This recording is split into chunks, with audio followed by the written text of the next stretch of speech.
నిత్యం లోకా సమస్తా సుఖినో భవంతు.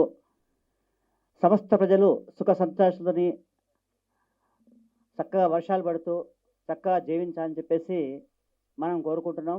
సమాజంలో ప్రతి ఒక్క సభ్యుడు కూడా అదే కోరుకుంటారు. కొందరు సున్నితంగా చెప్తారు, కొందరు కాస్త ఉద్రేకంగా చెప్తారు, కొందరు భావాత్మకంగా చెప్తారు, కొందరేమో ఇతరులను ఉత్ప్రేక్ష చేస్తారు. శ్రీ జట్టి రవికుమార్ గారు నాకు సుమారుగా 20 సంవత్సరాల నుంచి స్నేహితుడు. ఆయనకు ఆర్థికంగా శక్తి లేకపోయినా కూడా సమాజానికి ఏదో ఒకటి చేయాలి, ఏదో ఒకటి చేయాలి, ఏదో మార్పు సాధించాలని చెప్పేసి కోరికతోని ఆయన ప్రయత్నం చేస్తున్నారు. మేమందరం కూడా సమతావాదులం, సర్వ సమానత్వాన్ని మేము కోరుకుంటాం. మాకు మామూలు జనం ఆరోపించేటువంటి ఉచ్చ నీచ అంటే వ్యవస్థలని మాకు కూడా తెలియవు, మాకు అవసరం కూడా లేదు. మేమంతా సమతావాదులం. సర్వ సమానత్వము సౌభ్రాతృత్వం కావాలనే ఆలోచనతో ఎన్నో ప్రయత్నాలు చేశాము. కొన్నిసార్లు విజయం సాధించాం, కొన్నిసార్లు ఓడిపోయినాం. ఓడిపోవడం అనేది మా పరిమితి కాదు, మాకు సంబంధం లేదు. మా ప్రయత్నం మేము చేస్తూనే ఉంటాము. కాబట్టి ఆ ఉద్దేశంతో శ్రీ జట్టి రవికుమార్ గారు మరొక ప్రయత్నము, ఈ సమాజానికి ఏదో ఒక అందించాలి, ఏదో ఒక తన భావాల్ని చెప్పాలి, సమాజం కోసం ఏదో ఒక ప్రయత్నం చేయాలనే ఉద్దేశం లోపల ఈ బ్యానర్ను నిర్మించి జ్ఞాన ఆర్ట్స్ వారి యొక్క సంస్థను స్థాపించి దాని తరపున ప్రేక్షక ఫిల్మ్స్ అనే పేరుతో సర్పంచ్ అనే ఒక నూతన ఆలోచనతో ఒక సినిమా నిర్మించే ప్రయత్నం చేస్తున్నారు. ఆ కథ ఏదో నాకు తెలీదు. మొత్తానికి ఆయన ఏది ఆలోచించినా కూడా నూతనంగా ఆలోచిస్తారని నాకు తెలుసు. కాబట్టి నేను పూర్తిగా 100% నేను ఆయనకు సపోర్ట్ చేస్తున్నాను. సపోర్ట్ చేసి ఈ కార్యక్రమం మొత్తంగా నిర్వహించడానికి అంగీకరించినాను.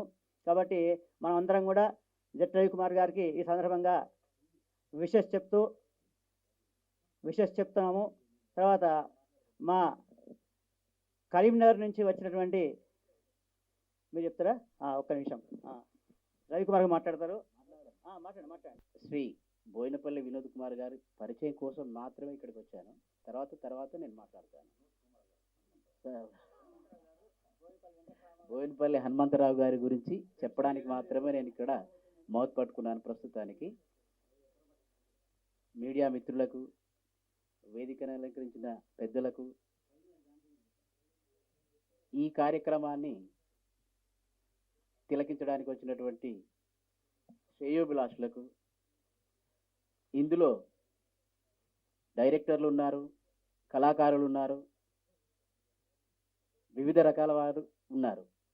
వారందరికీ కూడా కళామ తల్లి ఉద్యమాభివందనాలు. ఇప్పుడు బోయినపల్లి హనుమంతరావు గారు, వీరి గురించి ఎంత చెప్పుకున్నా చాలా తక్కువ. ఎందుకంటే వారు స్వతహాగా గాంధేయవాది. వారు చిన్నప్పుడు వారి నాన్నగారితో పూజ్య మన జాతిపిత గాంధీజీ గారితో సబర్మతి ఆశ్రమంలో గాంధీజీ గారితో పనిచేశారు. అలాగే స్వర్గీయ బోయినపల్లి వెంకట రామారావు గారు అంటే వాళ్ళ తండ్రి గారు, వారి పేరు మీద ఎన్నో స్వచ్ఛంద సంస్థలు నిర్మించి ప్రతి ఏటా కవులు, కళాకారులు, ప్రజా వాగ్గేయకారులకు, ఈ రంగం అని కాదు ఏ రంగమైనా ఆ రంగంలో నిష్ణాతులైనటువంటి వారికి వారి సంస్థ పరంగా ప్రతి సంవత్సరం ఒక అవార్డు ఇస్తారు వారు. అలాగే వాళ్ళ అమ్మగారి పేరు మీద ఒక ఫౌండేషన్ ఉంది. ఆ ఫౌండేషన్ ద్వారా అనాథలను, అనార్థులను నేను ఇది సార్ అని ఎవరన్నా తనను చేయి చాస్తే మాత్రం అపన్న హస్తం చాలా గొప్పగా ఇస్తారు. కాబట్టి దయచేసి వారు భారత స్వాతంత్ర సమరయోధుల జాతీయ సంఘ జాతీయ అధ్యక్షులు. ప్రస్తుతానికి స్వాతంత్ర సమరయోధుల జాతీయ కుటుంబ సభ్యుల సంఘ జాతీయ అధ్యక్షులు ఇప్పుడు ప్రజెంట్ పనిచేస్తున్నారు. ఇక వారి అమూల్యమైనటువంటి ప్రసంగాన్ని ఇవ్వగలరని మేము విన్నవిస్తున్నాం. నమస్కారం. వేదిక ముందు ఉన్న పెద్దలందరికీ, ముఖ్యంగా మా సమతా కుటుంబ సభ్యులు, మా జిల్లా అంటే మాకు పక్షపాతం ఉంటుంది కదా సత్యనారాయణ గారికి, జెట్టి రవికి, మా మిత్రులందరికీ నమస్కారం. చాలా రోజుల తర్వాత మీడియా మిత్రులందరినీ ఈ రకంగా చూస్తున్నాం. తెలంగాణ రాష్ట్రానికి స్థాపించిన నలుగురిలో మేము అప్పుడు ఆ కాలంలో మేము ఇద్దరు ముగ్గురులో మేము వాళ్ళం. మీడియా వ్యవహారం అంతా నేనే చూసేటప్పుడు. అప్పటికి ఇప్పటికీ మీడియా ఎంతో డెవలప్ అయింది. ఈ కొత్త చాలా మంది కొత్త వాళ్ళు మీడియాలో కనబడుతున్నారు. మీ అందరినీ ఇక్కడ చూడడం కూడా నాకు చాలా ఆనందంగా ఉండేది. అంతా యువకులు ఉన్నారు ఇప్పుడు. అప్పుడంతా చాలా పెద్దవాళ్ళు ఉండేది. ఇప్పుడంతా యువకులంతా మీడియాను అంతా డామినేట్ చేస్తున్నారు. మీడియాకు వాళ్ళ కంట్రిబ్యూషన్ చాలా సబ్స్టెన్షియల్గా ఉన్నది. I wish you all media persons all the best and the best future for them in their career.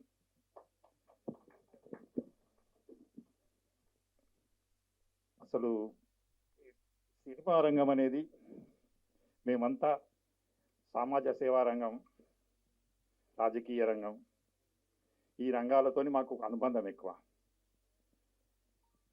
జెట్టి రవి ఓ ఉద్యమకారుడు మాలాగానే. ఇప్పుడు వారు చెప్పినట్టు ఇప్పుడు నడిచేదంతా ఈ పొట్టి వాళ్ళదే నడుస్తున్నది ఇప్పుడంతా కదా. ఈ రాష్ట్రాధినేతలు వీళ్ళంతా కూడా అంతా పొట్టి వాళ్ళ జమానా నడుస్తున్నది. మా వంటి పొడుగు వాళ్ళకి పెద్దగా ప్రాధాన్యత లేదు ఈ కాలంలో. వాళ్ళే వాళ్ళ గట్టితనాన్ని నిరూపించుకుంటున్నారు. వాళ్ళే చేస్తున్నారు. ఏది చేసిన కార్యక్రమాలు వాళ్ళే చేస్తున్నారు. సాధించేది అన్ని వాళ్ళే సాధిస్తున్నారు. అన్నిటినీ ఈ సమాజాన్ని అన్ని రంగాలను వాళ్ళే ప్రభావితం ఎక్కువ చేస్తున్నారు. అది చాలా సంతోషకరమైన విషయం. అయితే నన్ను ఇంట్రడ్యూస్ చేసుకుంటూ వాళ్ళు రకరకాలుగా ఇంట్రడ్యూస్ చేసినారు. మీ అందరికీ అన్ని నేనే సరిగ్గా ఇంట్రడ్యూస్ చేసుకోవాల్సిన అవసరం ఉన్నది కనుక నేను ముందు నా గురించి నేను ఎవరు అనేది మీకు తెలవాలి కనుక ఒక నిమిషం నేను నా గురించి చెప్పదలుచుకున్నాను. నేను ఒక స్వాతంత్ర సమరయోధుల కుటుంబానికి చెందిన వ్యక్తిని. మా నాన్నగారిని కరీంనగర్ గాంధీ అంటారు. ఆ కాలంలో పివి నరసింహారావు గారు, వారు మిత్రులంతా చాలా అనేక మంది, కొండా వెంకటరంగారెడ్డి గారు, ఆ తరం నాయకులంతా స్వాతంత్రం కోసం పనిచేసిన అనేక మందిలో ఆయన ఒకడు. ఆయన ఒక జాతీయ స్థాయిలో ఒక వెటరన్ ఫ్రీడమ్ ఫైటర్గా ఆయనకు గుర్తింపు ఉన్నది. కనుక మా చిన్నతనం నుంచి ఈ స్వాతంత్రం గురించి, స్వాతంత్ర పోరాటం గురించి, అనేక రకాల సంఘటనల గురించి మాకు కొంత అవగాహన రావడానికి కారణం ఆ కుటుంబంలో ఉండడమే. అదే రకంగా మా నాన్నగారు ఒక 70 సంవత్సరాల కింద ఆయనే శ్రీనారాయణ రెడ్డి గారు కలిసి, శ్రీనారాయణ రెడ్డి, పివి నరసింహారావు కలిసి సారస్వత్ జ్యోతి మిత్రమండలి అని ఒక సాహితీ సంస్థను స్థాపించాను. అది ఇప్పటికీ 77 సంవత్సరాలు పూర్తయింది ఆ సంస్థకు. ఆ సంస్థ నుంచి వారు గతించిన తర్వాత 2014లో వారు మరణించడం జరిగింది. దాని తర్వాత ఏదైతుందో మేము ప్రతి సంవత్సరం ఒక బొవేరా పేరు మీద ఒక అవార్డు, బొవేరా సాహితీ పురస్కారం అని ఇస్తున్నాం. అట్లాగే మొదటిసారి మేము ఈయనకి ఇచ్చాం, మన జయరాజ్కు తర్వాత ఇచ్చినాం, గోరేటి వెంకన్నకి ఇచ్చినాం, తర్వాత గూడు అంజయ్యకి ఇచ్చినాం. మా కార్యక్రమాల్లో కూడా సామాజిక న్యాయం ప్రతిఫలించాలని, పూర్తిగా ఏదో అగ్రవర్ణాల కోసం చేసిన ఉండకూడదని చెప్పి వీళ్ళని ప్రోత్సహించాలని చెప్పి ఎప్పుడు కూడా మేము ఈ సమాజాన్ని ప్రభావితం చేయడానికి పూనుకొని వాళ్ళ సాహిత్యం ద్వారానో, వాళ్ళ కవిత్వం ద్వారానో, వాళ్ళ రచనా ప్రక్రియ ద్వారానో సమాజానికి కొంత మేలు చేసి సమాజాన్ని కొంచెం చైతన్యం చేయడానికి పూనుకున్న వాళ్ళకి ఈ అవార్డు ఇచ్చుకుంటూ వస్తున్నాం. తర్వాత జయరాజ్కి ఇచ్చాం, తర్వాత సుద్దాల అశోకతేజ్కి ఇచ్చాం, తర్వాత మొన్న విమలక్కకి ఇచ్చాం. అట్లే ఒక స్మారకోపన్యాసం అని పెట్టేసి తర్వాత ముందు అనేక మంది, జి శ్రీనివాస్ గారు, ఎడిటర్ శ్రీనివాస్ ఆంధ్రజ్యోతి, రామచంద్రమూర్తి గారు, గంటా చక్రపాణి, రీసెంట్గా ఆర్ఎస్ ప్రవీణ్ కుమార్ గారు, వీళ్ళందరూ స్మారకోపన్యాసం చేస్తూ వస్తున్నారు. ఆ నేపథ్యంలో అంటే ఒక సృజనాత్మక రంగానికితో ఒక సాహితీ రంగంతో ఆ రకంగా మాకు అనుబంధం ఉన్నది. మేము మాకు వచ్చింది వస్తున్నాం ఈ రోజుల నుంచి. మా నాన్నగారు కూడా జైలు నుంచి విడుదలైన తర్వాత ఆయన ఫ్రీడమ్ ఫైటర్గా ఒక 13-14 నెలలు జైల్లో ఉన్నారు. ఆయనను కొట్టని ఎంచలేదు నిజాం ప్రభుత్వం. ఆయనను కొట్టిన ప్రతిసారి వందే మాత్రం అనేవాడు. తర్వాత జయప్రకాష్ నారాయణతో బాగా అటాచ్ అయిపోయి, వినోబాబాతో అటాచ్ అయిపోయి మాకున్న ప్రాపర్టీలో కొంత భూదానం చేసి ఆ రకంగా ఆయనకు కరీంనగర్ గాంధీ అని బిరుదు వచ్చింది. ఆ తర్వాత అనేక సేవా కార్యక్రమాలు చేసిండు. ఆ కార్యక్రమాలతో పూర్తిగా నేను అనుసంధానమై ఉన్నా. దాని తర్వాత ఏదైతుందో national forum for families of freedom fighters of India, భారత స్వాతంత్ర సమరయోధుల కుటుంబాల జాతీయ వేదిక అని ఒక వేదిక ఉంది. దానిలో మహాత్మా గాంధీ మనవడు తుషార్ గాంధీ, సుభాష్ చంద్రబోసు కుటుంబ సభ్యురాలు రాజ్యలక్ష్మి చౌదరి, భగత్ సింగ్ వాళ్ళ కుటుంబ సభ్యులు, వీళ్ళంతా నా దగ్గర మెంబర్లు. ఆ రకంగా ఈ స్వాతంత్ర సమరయోధుల కుటుంబానికి సంబంధించిన సేవా కార్యక్రమాలు, వాళ్ళ సంక్షేమానికి సంబంధించిన విషయాల్లో కొంత మేము ఈ మధ్య కొంత వర్క్ చేయడం జరుగుతున్నది. ఇది అదొకటి. తర్వాత ఇప్పుడు మొన్నటి వరకు ముఖ్యమంత్రి ఉన్న కేసీఆర్ ఏదైతుందో నా క్లాస్మేట్, ఆయనను తెలంగాణ ఇష్యూ టేకప్ చేద్దామని ఆ కాలంలో ఏదైతుందో బాగా పట్టుబట్టి ప్రోత్సహించి చేసి ఒక నలుగురమే, నేను, ఇన్నయ్య, మధుసూదనాచారి, కేసీఆర్, ఈ నలుగురమే దాన్ని స్థాపించినాం. అప్పుడు కోర్స్ దాన్ని స్థాపించిన 2 సంవత్సరాలకు మేమంతా దూరమైనాం. ఆయన ఏదో మాకు నచ్చని విషయాల మూలంగా మేము దూరమైనాం. మాకు దేశవ్యాప్తంగా ఆంధ్ర వాళ్ళతో కూడా చాలా సంబంధాలు ఉన్నాయి, దేశవ్యాప్తంగా సంబంధాలు ఉన్నాయి. ఆ రకంగా కూడా వాళ్ళందరినీ కన్విన్స్ చేసినాం. అప్పుడు తెలంగాణ కోసం ఇదంతా చేసినాం. ఇది నా సూక్ష్మ నేపథ్యం, హంబుల్ నేపథ్యం. ఎందుకంటే వాళ్ళు పరిచయం చేస్తుంటే ఇవన్నీ సరిగ్గా చేయలేకపోయినా కనుక నేను చెప్పవచ్చు. జట్టి రవి ఓ రకంగా గట్టి రవి, ఒక పట్టు వదలని విక్రమాదిత్యుడు. ఆయన ఒక రైతు బిడ్డ, ఆయనది గ్రామీణ నేపథ్యం. ఆయన మనస్తత్వం ఏమో ఒక విప్లవ మనస్తత్వం, అభ్యుదయ మనస్తత్వం. సమాజానికి ఏదైనా కొంత చేయాలి, ఏదో మాధ్యమాన్ని ఎంచుకొని మనం కృషి చేయాలి, ఏదో మాధ్యమం ద్వారా మనం పనిచేయాలనే మనస్తత్వం. ఆ రకంగా తెలంగాణ వచ్చిన తర్వాత కూడా ఏదన్నా చేయాలి సార్ తెలంగాణకు, మనం ఏదన్నా కొంత ఏదో రంగంలో దీన్ని తెలంగాణకు కొంచెం ఒక చైతన్యం కలిగించే, తెలంగాణ ప్రజలను ఎడ్యుకేట్ చేసి కొంచెం చాలామంది అట్టడుగు వర్గాలు, అటు బలహీన వర్గాలు, గ్రామీణ ప్రాంతంలో ఉన్న వాళ్ళు ఉన్నారు, వాళ్ళ కోసం ఏదన్నా చేయాలి, ఒక మాధ్యమాన్ని ఎంచుకొని ప్రతిసారి చెప్తూ వస్తున్నాడు. అయితే ఆయనకు తోచిన విధంగా ఆయన పరిధిలో ఆయన కూడా అనేక సేవా కార్యక్రమాలు చేసిండు. అనేక రకమైన రకాల వ్యక్తులతో ఇంటరాక్ట్ అయ్యిండు, వాళ్ళని ప్రోత్సహించిండు, వాళ్ళకు అందుబాటులో ఉన్నాడు, వాళ్ళకు చేదోడు వాదోడుగా ఉన్నాడు. ఆయన ఏది చేసినా కానీ హృదయపూర్వకంగా, మనస్ఫూర్తిగా, ఎలాంటి కల్మషం లేకుండా, కువారం లేకుండా, ఎలాంటి అది లేకుండా స్వచ్ఛమైన మనసుతో చేస్తాడు. అందుకే ఈజ్ లైక్ మై బ్రదర్. ఇవాళ ఎట్టి పరిస్థితుల్లో ఏదేమైనా నేను కరీంనగర్లో ఉన్నా, నేను ఢిల్లీ నుంచి వచ్చి కరీంనగర్ పోయినాను. కరీంనగర్ పోయినాక ఇవాళ ఖచ్చితంగా రావనంటే అక్కడ బ్యాగ్ పెట్టేసి ఐ కేమ్ రన్నింగ్. ఇది ఈ టైటిల్లోనే ఒక విలక్షణత ఉంది. జ్ఞాన ఆర్ట్స్ వారి నేను పరిచయం చేసుకోవడం మర్చిపోయినాను. నేను కూడా తెలంగాణ విజ్ఞాన సమితి అని పెట్టాను. రకరకాల మనుషులు రకరకాలుగా చెప్తున్నారు తెలంగాణ గురించి, రకరకాల స్వార్థ ప్రయోజనాల కోసం తెలంగాణ వాదాన్ని వాడుకుంటున్నారు. మనది ఉన్నట్టు చెప్పడానికి ఒక వేదిక కావాలని తెలంగాణ విజ్ఞాన సమితి అని పెట్టాము. అప్పుడు అట్లే ఈ జ్ఞానం అంటే నాకు జ్ఞాన ఆర్ట్స్ అంటే విజ్ఞాన సమితి జ్ఞాపకం వస్తుంది. ఇంకొక గొప్ప విషయం ఏంటంటే దీనిలో ఉన్న విలక్షణత ఏంటంటే ప్రేక్షక ఫిలిమ్స్ అని పెట్టారు. అంటే ఒక రాజకీయ పార్టీ, పొలిటికల్ ఓటర్స్ పార్టీ అని పెట్టుకున్నట్టుంది. ఒక చూసేటోళ్ళు ప్రేక్షకులే.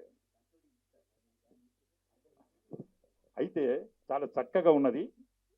పీపుల్స్ పార్టీ అని ఎట్లా పెట్టుకుంటామో ప్రేక్షక ఫిలిమ్స్ అని పెట్టుకున్నారు. దీనిలో చాలా బలం ఉన్నది. సత్యనారాయణ గారికి తెలుసు దీనిలో న్యూమరికల్గా ఎంత స్ట్రెంత్ ఉన్నది అనేది. న్యూమరాలజీ ప్రకారం మాకు తెలియదు, కానీ దీనిలో బ్రహ్మాండమైన అది బాగా హిట్ అవుతుంది. అది ఇది బాగా ఐడెంటిఫై అవుతుంది ప్రజలతోని, ప్రేక్షకులతోని. ఈ ప్రయత్నం ఇది ఒక సృజనాత్మక రంగం, క్రియేటివ్ ఫీల్డ్. ఇక్కడ 100 కోట్ల రూపాయలున్నా, మణిమాణిక్యాలున్నా, లేకపోతే ఎంత హైప్ క్రియేట్ చేసినా, ఎంత గ్లామర్ తీసుకొచ్చినా అల్టిమేట్గా టాలెంట్ కౌంట్స్. అల్టిమేట్గా ప్రజలు ఆదరించే, ప్రజలకు నచ్చే, ప్రజలు మెచ్చే టాలెంట్ను మనం ఏ రకంగా ప్రజెంట్ చేస్తాం అనేది ఇంపార్టెంట్ ఇక్కడ. అదే సృజనాత్మకత, క్రియేటివిటీ. డెఫినెట్గా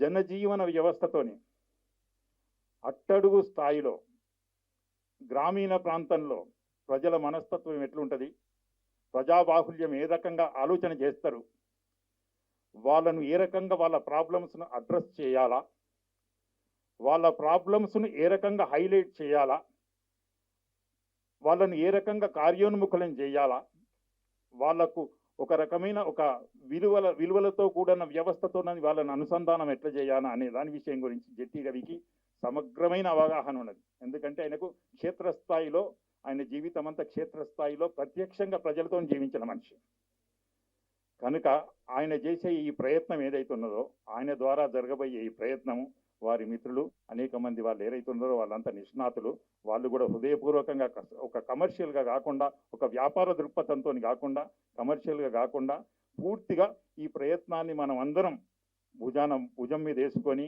ఎట్టి పరిస్థితుల్లో దీన్ని విజయవంతం చేయాలనే ఒక దృఢ సంకల్పంతో వాళ్ళు ఉన్నారు కనుక ఖచ్చితంగా ఈ ప్రయత్నం ఏదైతుందో అద్భుతంగా విజయవంతం అవుతుంది. విజయవంతం కావాలని కోరుకుంటున్నా. ప్రజాబాహుల్యాన్ని, ప్రేక్షకులను ఉర్రూతలోగించి ప్రేక్షకుల మీద ఒక సమాజం మీద అద్భుతమైన ప్రభావాన్ని చూపెట్టే మంచి సినిమాలు ఈ బ్యానర్ ద్వారా రావాలని, ఈ బ్యానర్కు దినదినాభివృద్ధి ఉండాలని నేను కోరుకోవడం లేదు, ఈ బ్యానర్కు క్షణాభివృద్ధి ఉండాలని కోరుకుంటూ నేను సెలవు తీసుకుంటున్నాను. వేదిక మీద ఉన్న పెద్దలకు, వేదిక ముందున్న పెద్దలకు అందరికీ నా యొక్క నమస్కారాలు. నా పేరు Dhanraj, artist union joint secretary. అలాగే మొన్న ఎలక్షన్లో చిత్రపతి కాలనీలో కూడా మా కాలనీ వాసులంతా మళ్ళీ నన్ను జాయింట్ సెక్రటరీగా ఎన్నుకున్నారు. ఇప్పుడు ప్రస్తుతం చిత్రపతి కాలనీలో ఉంటున్నాను. అలాగే ఈ కార్యక్రమాల కోసం మా అన్నగారు రవికుమార్ గారికి డైరెక్షన్లో ఈరోజు సర్పంచ్ అనే సినిమా పోస్టర్ అనేది లాంచ్ పూజా కార్యక్రమాలు ఉన్నాయంటే, ఈరోజు వేరే కార్యక్రమాలను మానుకొని ప్రత్యేకంగా ఇలాంటి సినిమాలు, చిన్న సినిమాలు అన్నలాంటి వాళ్ళు ముందుండి బ్యానర్ జ్ఞాన ఆర్ట్స్ వారి ప్రేక్షక ఫిలిమ్స్ అంటే ప్రేక్షకుల ఆధారంతో వచ్చేది ప్రేక్షక ఫిలిమ్స్ కాబట్టి ఈ సినిమా ఇంత కష్టపడి అన్నగారు దీన్ని ఈ ప్రాజెక్టును ముందుకు తీసుకుపోయి చాలా చక్కగా చిత్రీకరణ చేసిన తర్వాత, ముందుగా మన ప్రింట్ అండ్ ఎలక్ట్రానిక్ మీడియా సోదరులందరూ చిన్న సినిమాలను ఆదరించండి, చిన్న సినిమాలని పైకి తీసుకురండి. మీరందరి ఆధ్వర్యంలో చేస్తే చిన్న సినిమాలకు కూడా ప్రాణం పోయండి మీరందరూ కలిసి. కాబట్టి ఈ యొక్క ప్రయత్నము అన్నగారిది దిగ్విజయంగా సక్సెస్ కావాలని కోరుకుంటూ మీ అందరికీ ప్రత్యేక ధన్యవాదాలు తెలియజేస్తున్నాను. నమస్తే. రైటర్ను, నా క్లాస్మేట్, నా మిత్రుడు రవి గారు ఈ ప్రయత్నం చాలా ఎప్పటి నుంచి చేస్తున్నాడు. ఇప్పుడు ఈ ముందుకు వచ్చిన చాలా విజయవంతం అవ్వాలని కోరుకుంటూ, ఈ జ్ఞాన ఆర్ట్స్ ముందుకుండాలని, సర్పంచ్ కూడా మరీ సక్సెస్ కావాలని నేను కోరుకుంటూ మన ఇక్కడ పిలిపించి చాలా అదృష్టంగా భావిస్తున్నాను. సర్పంచ్ సినిమా చక్కగా విజయవంతం కావాలని మనస్ఫూర్తిగా కోరుకుంటున్నాను. అందరికీ ధన్యవాదాలు. ఆంజనేయులు గారు, రవి గారు అసలు ఫస్ట్ ఈ సినిమా గురించి నాంది అనుకుంటా నా ఆఫీస్కి వచ్చి చెప్పారు. నేను నమ్మలేదు, ఏదో అంటున్నారు అనుకున్నాను. ఏదేమైనా స్టార్ట్ చేశారు. జ్ఞాన ఆర్ట్స్ వారి ప్రేక్షక films sarpanch movie director Ravi గారికి, డైరెక్టర్గా ప్రొడ్యూసర్గా 4 డబ్బులు రావాలి, డైరెక్టర్గా మంచి నేమ్ సంపాదించాలని కోరుకుంటూ సెలవు తీసుకుంటున్నాను. Thank you, all the best. పేరు జొన్నలగడ్డ, వయసు 61, నటనా జీవితం 40 ఏళ్ళు.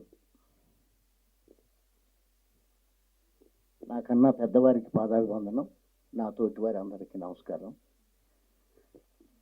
జ్ఞాన ఆర్ట్ వారి ప్రేక్షక ఫిలిమ్స్ సర్పంచ్ టైటిల్, ఈ 40 ఏళ్ల నటనా జీవితంలో కొన్ని టైటిల్ ప్రజల్లోకి వెళ్ళలేవు. సర్పంచ్ అనే టైటిల్ సింపుల్గా ఉంది. ఈవినింగ్ కల్లా ప్రపంచ తెలుగు ప్రజలకు వెళ్ళిపోతుంది ఇది మీడియా ద్వారా. ముఖ్యంగా మీ మీడియా వారికి కూడా నమస్కారం. అవునండి, ఇది ప్రేక్షకులకి ఈవినింగ్ కల్లా సర్పంచ్ వెళ్ళిపోతుంది. రవి గారికి కంగ్రాచులేషన్స్ ఈ టైటిల్ పెట్టినందుకు. సినిమా అంతా ఎలా ఉన్నా 10 నిమిషాలు కనుక మీరు ప్రేక్షకులకి ఆనందం అందిస్తే చరిత్రలో నిలిచిపోద్ది title sarpanch. Thank you very much. వేదికను అలంకరించిన పెద్దలు శ్రీ బోయినపల్లి హనుమంతరావు గారు, అలాగే కుడికాల ఆంజనేయులు గారు, పెండ్యాల సత్యనారాయణ శర్మ గారు, ఇక తోటి మిత్ర బృందం, నా చిన్ననాటి నా స్నేహితుడు, నా క్లాస్మేట్ సంపత్, నా కుటుంబ సపరివారం, మా రమేష్, మా తమ్ముడు, మిగతా నా కుటుంబ సభ్యులు, అలాగే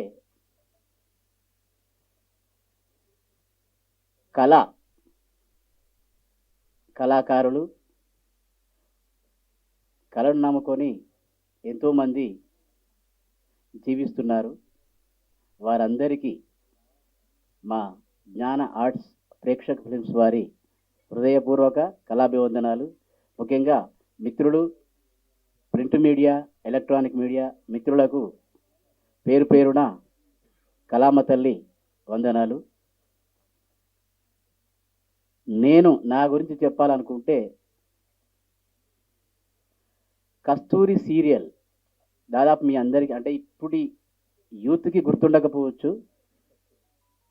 కస్తూరి సీరియల్ వస్తుంది అప్పుడు స్వర్గీయ శ్రీ అచ్యుత్, తర్వాత ఇప్పుడు ఫేమస్ అయినటువంటి మెయిన్ కమెడియన్గా రాణిస్తున్నటువంటి హర్ష, వీరిద్దరితో నేను 1997లో పాపం పసివాడు అనే సీరియల్ అనౌన్స్ చేశాను. పాపం పసివాడు అనే సీరియల్ అనౌన్స్ చేశాను. చేసి 8 ఎపిసోడ్లు టేకప్ చేశాం. ఆ తర్వాత మా ప్రొడ్యూసర్, అప్పుడు వేరే ప్రొడ్యూసర్ ఉండే, అతడు మాకు హ్యాండ్ ఇవ్వడం జరిగింది. టెలికాస్ట్ కాకముందే అనుకున్నాం ఇంకా ఈ సినీ పరిశ్రమకు రావద్దు అని వెళ్ళిపోయాను. తర్వాత మధ్యలో చిన్న చిన్న ప్రయత్నాలు చేశాను, సత్ఫలితాన్ని ఇవ్వలేదు. ఇదంతా కాదు అని నాకు 2005లో ఒక ఐడియా తట్టింది. ఆ ఐడియాని ఇప్పటివరకు ప్రమోట్ చేసుకోగా ఒక సొల్యూషన్ వచ్చింది. దానికి ఎవరో వస్తారని, ఏదో చేస్తారని కాకుండా నాకుగా నేను అప్పటి నుండి నాకు తోచినంత విధంగా నేను ప్రయత్నం చేస్తూ ఈరోజు ప్రొడ్యూసర్ గాను, యాజ్ ఎ డైరెక్టర్ గాను నేనే ముందుకు వస్తా ఇంకా అని చెప్పేసి వస్తున్నాను. అందుకు మీ అందరి ఆశీస్సులు కోరుతున్నాను. థ్యాంక్ యూ అండి. ఇక బ్యానర్, చాలామంది కుటుంబ సభ్యులలో తల్లిదండ్రుల పేర్లో, లేకపోతే దేవుళ్ళ పేర్లో, లేకపోతే పిల్లల పేర్లో, ఇతరత్ర వారి కలిసి వచ్చే పేర్ల మీద పెట్టుకుంటారు. కానీ నేను జ్ఞాన ఆర్ట్స్ అని అంటున్నానంటే మిమ్మల్ని ఒక క్వశ్చన్ అడుగుతానండి, దయచేసి ఎవరైనా సమాధానం చెప్పండి. ఈ ప్రపంచాన్ని మానవుని శాసిస్తున్నది ఏంటిది?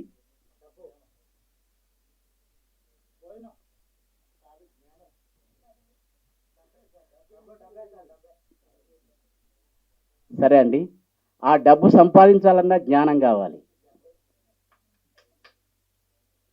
ఈ ప్రపంచాన్ని పూర్తి స్థాయిలో శాసిస్తున్నది జ్ఞానం.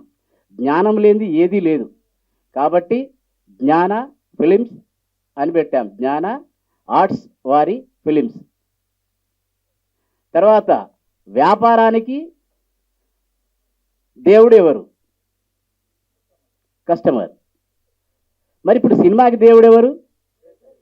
మరి ఆ ప్రేక్షకుల్ని మనం వదిలేస్తే ఎలా? కాబట్టి ప్రేక్షక ఫిలిమ్స్, జ్ఞాన ఆర్ట్స్ వారి ప్రేక్షక ఫిలిమ్స్. ప్రేక్షకులు ఉంటేనే సినిమా ఉంటుంది, సినిమా ఉంటేనే మనందరం ఉంటాం. కాబట్టి ఈ ఇతివృత్తంతో సర్పంచ్ అంటే కేవలం గ్రామాలకే పరిమితం కాదండి. సర్పంచ్ అనేవాడు దాదాపుగా ఓల్డ్ భారతదేశం అంటే బంగ్లాదేశ్, పాకిస్తాన్, మన ఇప్పుడున్న భారతదేశం, ఈ 3 దేశాలలో కూడా సర్పంచ్ అనే పదం ఉంటుంది. ఆ పదాన్ని ఏ మాత్రం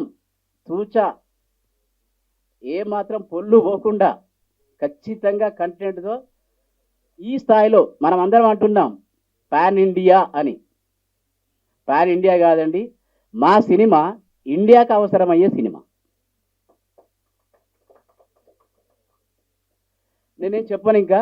దయచేసి మిత్రులు, మీడియా మిత్రులు, మీకు పేరున, ఎందుకంటే నేను, మీరు నమ్ముతారో నమ్మరో, 8th క్లాస్ నుంచి ఉద్యమకారులమేనండి మేము. ఆ రోజు నక్సలైట్లో పనిచేశాం. ఆ తర్వాత ఈ తెలంగాణ ప్రాంతం అంటేనే ఒక రకమైనటువంటి ఉద్యమాల గడ్డ. మరి ఎందుకు వస్తుందో నాకైతే అర్థం కాదు, కానీ దాని ద్వారా మా జీవితాలు నాశనం అవుతున్నాయి. అంటే ఉద్యమాలతో, వాళ్ళతో కాదు, ఆ ఉద్యమాలతో మా జీవితాలు నాశనం అవుతున్నాయి. సరి అయినటువంటి దిశ దశ ఇంకా ఎదిగే మూమెంట్లో ఎక్కడో ఒక దగ్గర డైవర్ట్ అవుతున్నాం, తెలిసి తెలియని వయసులో. అలా డైవర్ట్ అవుతూ ఆ ఉద్యమాలతో నేను ఎన్నో రకాలుగా పనిచేస్తూ ఒక స్థాయిలో ఓ చిన్న పార్టీతో 2 సార్లు ఎమ్మెల్యేగా కూడా కంటెస్ట్ చేశాను. అయినా మార్పు రాలేదు. నన్నే మారమన్నారు ప్రజలు. ఇంకా నేనే మారుతాను. ఎందుకు? వారికి కావాల్సింది డబ్బు, ప్రజలకు కావాల్సింది డబ్బు. ఆ డబ్బు లేనిది ఈ రోజుల్లో ఏది జరగదు. కానీ ఆ డబ్బును సంపాదించాలంటే కూడా జ్ఞానమే కావాలండి. కాబట్టి ఈ జ్ఞానాన్ని వెతుక్కుంటూ ప్రేక్షకుల ద్వారా మంచి సమాచారాన్ని, ఒక మంచి సందేశాన్ని ఇద్దామని మీ ముందుకు వస్తున్నాము. ప్రజల ముందుకు, ప్రేక్షకుల ముందుకు, అలాగే మీడియా మిత్రుల ముందుకు, ప్రతి ఒక్కరి ముందుకు మేము ముందుకు వస్తున్నాం. దయచేసి మమ్మల్ని ఆశీర్వదించండి. అట్లాగే రీసెంట్లీ నిజంగా అండి, మాకు నేను 1997 నుంచి ఇప్పటి వరకు కూడా చిత్ర పరిశ్రమ మారలేదు. మారుతుంది అని ఆశించాము కానీ మారలేదు. స్ట్రగుల్స్ వెతుక్కుంటున్నాం సార్, చాలా స్ట్రగుల్స్ ఫేస్ చేస్తున్నాం. నేను మన మిత్రుడు పిఆర్ఓ, మా పిఆర్ఓ మధు గారికి వెల్లడి చేశాను. దయచేసి దాన్ని కొంచెం పరిష్కరించండి. అలాగే మిత్రులు మీరు కూడా, ప్రతి ఒక్కరు కూడా పరిష్కరించండి. ఆ సమస్య ఏందో మీకు అందరికీ తెలుసు. ప్లీజ్ అండి. కళాకారుడు పైవాడు తింటే కాకుండా కింద కళను నమ్ముకొని చాలామంది ఉన్నారు. వాళ్ళందరికీ భోజనం అందేటట్టు చేద్దామండి. ఇక మీ అందరికీ కళాభివందనాలండి. థ్యాంక్ యూ అండి.